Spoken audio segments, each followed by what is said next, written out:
Son las 6 de la mañana en punto, seguimos en Mañanas Blue acompañándolos hoy miércoles santo, hoy es 27 de marzo, saludo a los oyentes en Colombia y en el mundo y a quienes a partir de este momento nos acompañan en nuestro canal de YouTube, porque en Blue Radio, la radio se ve.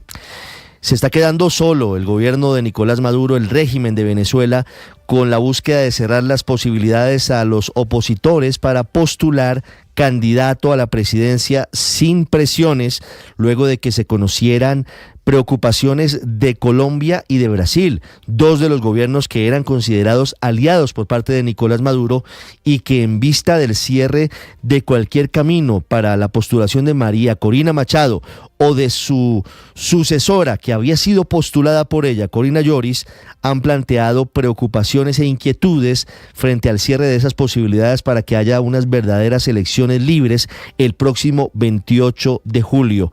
Esto ha causado una tensión diplomática entre el gobierno de Nicolás Maduro y el gobierno del presidente Gustavo Petro. Por primera vez en 2 años de buenas relaciones diplomáticas, Colombia expresa su preocupación, mientras que el presidente Nicolás Maduro ha respondido desde Venezuela calificando como izquierda cobarde a quienes, según él, no han dicho nada sobre los supuestos planes de magnicidio en su contra.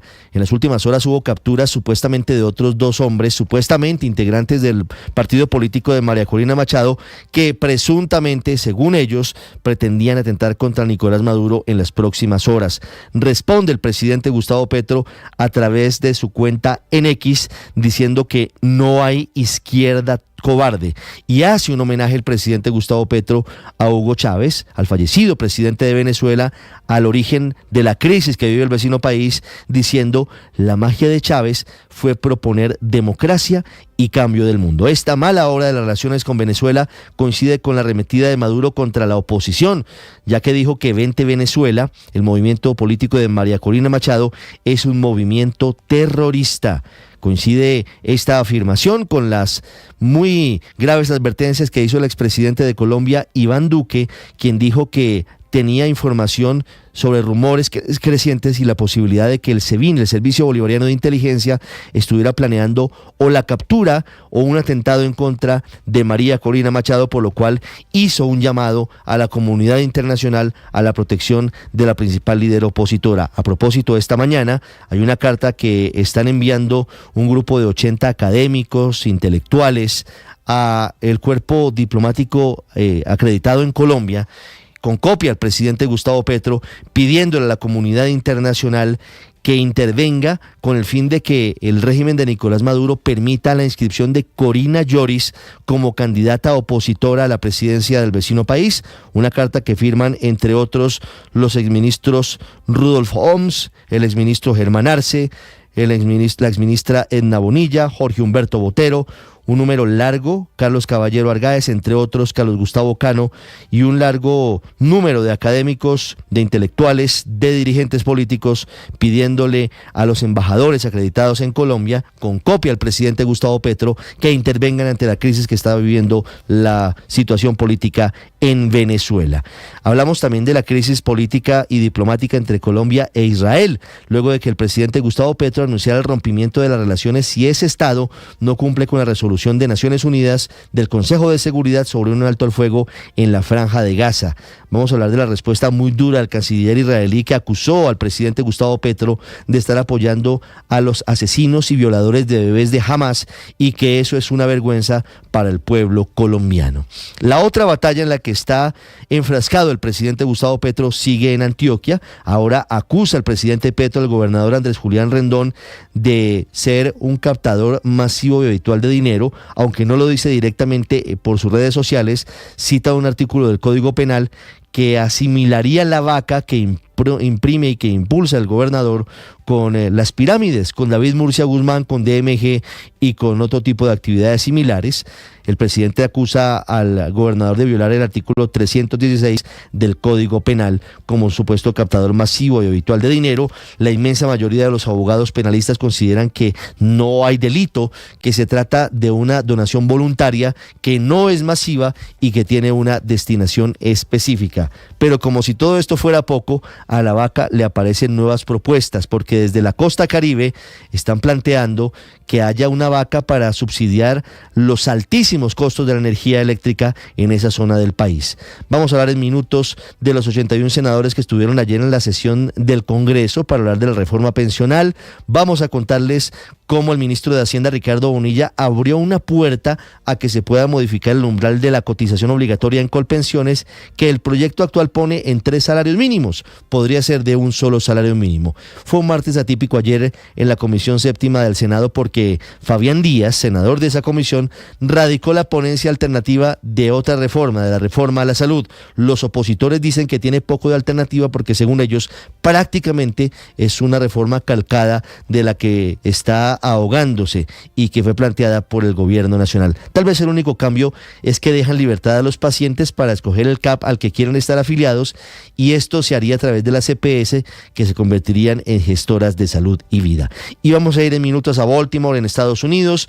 Sigue la búsqueda de 6 personas desaparecidas luego del colapso de un puente, y vamos a hablar de las consecuencias económicas también para Colombia de ese accidente que se presentó en las últimas horas. Hay suspensión de operaciones en Baltimore y hay cientos de barcos cargueros sin poder entrar al puerto. Vamos a contarles qué está pasando en el plan éxodo de Semana Santa, cómo están las vías del país, de qué manera se preparan los colombianos para la Semana Mayor, y les vamos a contar detalles del equipo de Néstor Lorenzo de la Selección Colombia, que ilusiona luego de su triunfo 3-2, pudo haber sido 3-0, contra Rumania en el segundo amistoso en fecha FIFA antes de la Copa América del mes de junio. 6-7 minutos, como siempre es un gusto acompañarlos.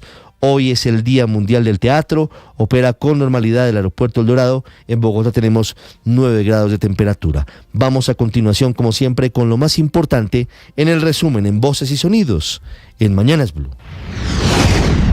Y el que venga a opinar y a inmiscuirse en los asuntos internos de Venezuela recibirá su tablazo, se los aseguro. Aumenta la tensión en las relaciones diplomáticas entre Colombia y Venezuela, luego de que el presidente Nicolás Maduro afirmara que la izquierda cobarde no es capaz de condenar los golpes contra la revolución. La izquierda cobarde no son capaces de condenar los golpes, los intentos que intentan contra la revolución, contra la paz. Ellos callan de manera cómplice. Todo esto a raíz de las críticas de la Cancillería colombiana frente a las últimas acciones por parte del gobierno venezolano en las elecciones del próximo 28 de julio. Allí fue cuando el presidente Petro contestó a través de su cuenta en X y aseguró que no hay una izquierda cobarde y que existe la probabilidad de profundizar la democracia para cambiar al mundo. Y desde la oposición, María Corina Machado no avaló la candidatura que presentó a última hora Manuel Rosales, el gobernador del estado de Zulia, a las elecciones presidenciales. Pasadas las 12 de la noche, donde se demostró que no le permitieron a la tarjeta de la Mesa de la Unidad Democrática inscribir ningún candidato. Su candidato y el nuestro es Corina Lloris, y sigue siendo Corina Lloris. La advertencia del presidente Gustavo Petro de que puede romper relaciones diplomáticas con Israel terminó en un gigantesco choque diplomático entre las cancillerías de ambos países. Mientras tanto, y en medio de la petición de Naciones Unidas para que haya un cese al fuego, el gobierno de Israel respondió a la advertencia del presidente Gustavo Petro sobre romper relaciones bilaterales si esto no se cumple. El ministro israelí de Asuntos Exteriores, Israel Katz, acusó al presidente Petro de apoyar a Hamas y calificó esto como una vergüenza para el pueblo colombiano.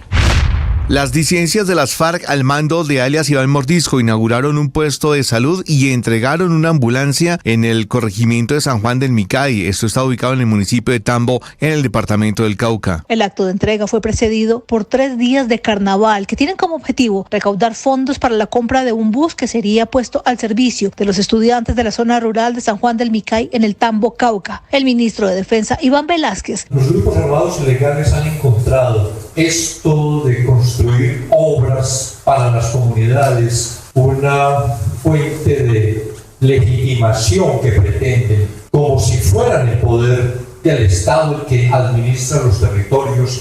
Antioquia se mantiene firme en la estrategia Una Vaca por las Vías, que busca recaudar la plata para terminar las vías 4G. En ese departamento consideran que se trata de cuestión de honor finalizarlas. Steven Pino, trabajador del túnel del Toyo. Este gobierno en 2 años pasa, pero Antioquia sigue. Apoyemos esa iniciativa y no reprochemos nada y vamos a sacar la berraquera antioqueña. El ministro de Defensa, Iván Velásquez, reconoció en el Consejo de Seguridad en el departamento de Nariño que las disidencias de las FARC se están involucrando en los departamentos del Huila, Cauca y Tolima. Velásquez aseguró que este fin de semana se han producido 8 enfrentamientos contra estas estructuras, con un saldo de más de 26 afectaciones, incluyendo capturas y recuperación de menores de edad reclutados forzosamente. Esto se debe a las acciones constantes de las fuerzas militares contra estas organizaciones. Si los privados están de vacaciones porque son católicos fervientes, porque consideran que es la semana de descanso de sus hijos y tienen la posibilidad de hacerlo en sus empresas, pues ni usted, ni Petro, ni nadie los puede obligar a venir. Y resulta que aquí estamos los senadores. Milagro político de Semana Santa. Aunque no se tenían muchas expectativas, con 81 congresistas, el Senado de la República adelantó una sesión plenaria en Martes Santo para escuchar las distintas voces frente a la reforma pensional. El senador por Cambio Radical, David Luna. Eso es una polémica que lo único que busca es likes, que lo único que busca es polarizar, que lo único que busca es intronizar la teoría del odio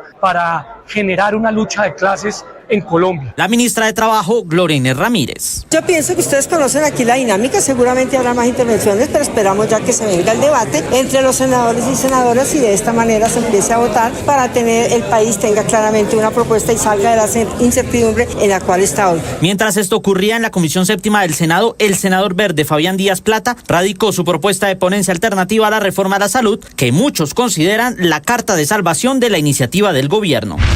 La experta en derechos humanos Antonia Urrejola aseguró en su informe sobre la implementación del acuerdo de paz en Colombia que la Fiscalía obstaculizó a la JEP cuando la justicia transicional decidía sobre el futuro de la extradición del ex jefe guerrillero Jesús Santrich. Este informe será presentado ante el Consejo de Derechos Humanos de la ONU. A raíz del asunto Santrich se reforzó el estigma sobre las personas firmantes de paz, se aceleró su división interna y habría afectado la reincorporación tal y como estaba prevista en el acuerdo.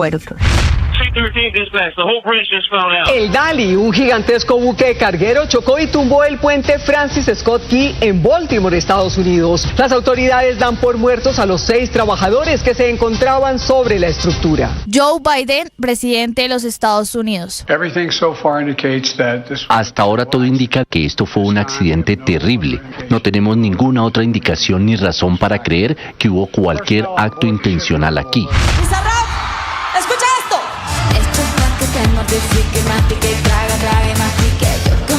Shakira anoche paralizó Times Square en Nueva York con una presentación sorpresa y gratuita de su esperado álbum Las Mujeres Ya No Lloran. El show fue anunciado tan solo unas horas antes en las redes sociales, pero eso no impidió que miles de sus seguidores colmaran el emblemático punto de la capital del mundo para verla. La presentación fue transmitida en vivo por sus canales digitales y quienes no pudieron verla lo podrán hacer a través de la plataforma de streaming ViX. Santiago Arias fue un parte el pase, ojo por la mitad, se va acercando a Prilla, piernas, todo balón al fondo, gol, gol, gol, gol. La selección Colombia derrotó 3-2 a Rumania en un partido de preparación disputado en Madrid, España. Los goles de la tricolor fueron obra de John Córdoba, John Arias y Yacer Asprilla. El invictor de Néstor Lorenzo al frente del equipo ahora es de 18 partidos, 13 triunfos y 5 empates. El estratega argentino dio un balance sobre su trabajo estas semanas, donde Colombia venció a España y a Rumania. Creo que ha sido un microciclo muy bueno. Han aparecido jugadores que demostraron que están para darle cosas a la selección. No voy a hacer nombres porque se daría un poco a especulaciones, pero hemos visto trabajar un grupo muy unido. Estás escuchando Blue Radio.